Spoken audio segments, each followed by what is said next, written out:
స్వతంత్రం మునుపు బ్రిటిష్ కాలం నుంచి మొన్నటి 2019 వరకు రాష్ట్రంలో ఉన్నటువంటి గవర్నమెంట్ మెడికల్ హాస్పిటల్స్ వాటికి అఫిలియేట్ అయినటువంటి మెడికల్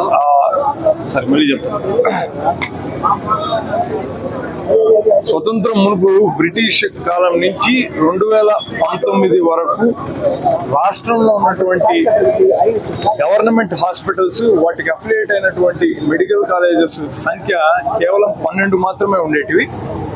జగన్మోహన్ రెడ్డి గారు అధికారంలోకి వచ్చిన తర్వాత ఈ 12 మెడికల్ కాలేజీలు కానీ 12 గవర్నమెంట్ హాస్పిటల్ కానీ సరిపోవు, వీటి సంఖ్యను పెంచాలి, కనీసం ఇంకో 17 కొత్త మెడికల్ కాలేజెస్ అవసరం ఉంది.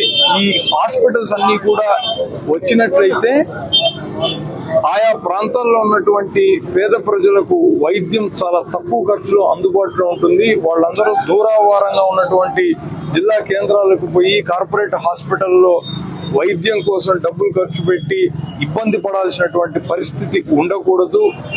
బీద మధ్యతరగతి కుటుంబాల్లో ఔత్సాహికులైనటువంటి విద్యార్థులు ఎవరైతే వైద్య విద్యను అభ్యసించాలనుకుంటున్నారో వాళ్లకు తక్కువ ఖర్చుతోనే మెడిసిన్ ని చదువుకునేటటువంటి అవకాశం కల్పించాలని 17 మెడికల్ కాలేజెస్ ని తీసుకొని వచ్చారు. వీటిల్లో ఇప్పటికే జగన్మోహన్ రెడ్డి గారు అధికారంలో ఉండగానే 5 మెడికల్ కాలేజెస్ కంప్లీట్ అయిపోయినాయి. వాటిల్లో స్టూడెంట్స్ కూడా జాయిన్ అయ్యి వైద్య విద్యను అభ్యసిస్తున్నారు. ఇంకో 2 మెడికల్ కాలేజెస్ లో పిల్లలు చేరాల్సినటువంటి పరిస్థితి ఉంటే కూటమి ప్రభుత్వం ఏర్పడిన తర్వాత దానికి అడ్డుకట్ట వేశారు. మిగిలిన కాలేజెస్ మొత్తం అన్నిటినీ కూడా ప్రైవేటైజ్ చేయాలన్నటువంటి కొత్త ఆలోచనకు చంద్రబాబు నాయుడు గారి ప్రభుత్వం పూనుకునింది. దీని పట్ల పెద్ద ఎత్తున ప్రజల్లో వ్యతిరేకత వచ్చినప్పటికీ కూడా మొండిగా దానిపైన ముందుకు పోతున్నారు.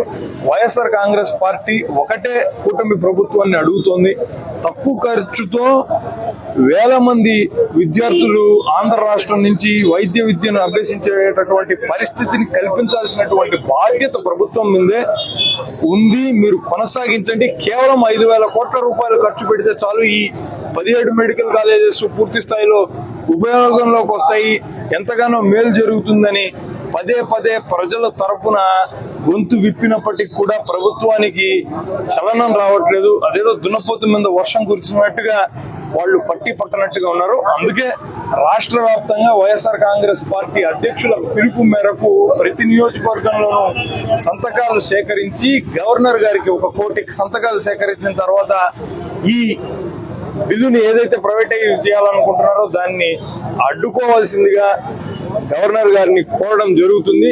ప్రజలందరూ కూడా దీంట్లో భాగస్వామ్యమై మన కోసం, మన పిల్లల కోసం, మన ముందు తరాల కోసం ఈ వైఎస్ఆర్ కాంగ్రెస్ పార్టీ చేపట్టేటటువంటి ప్రయత్నానికి మద్దతు ఇవ్వాల్సిందిగా కోరుతూ, చంద్రబాబు నాయుడు గారి ప్రభుత్వం మెడలు వంచైనా సరే ఈ ప్రైవేటైజేషన్ ని ఆపడానికి వైఎస్ఆర్ కాంగ్రెస్ పార్టీ జగన్మోహన్ రెడ్డి గారి అధ్యక్షతన సిద్ధంగా ఉందన్న విషయాన్ని తెలియజేస్తున్నారు.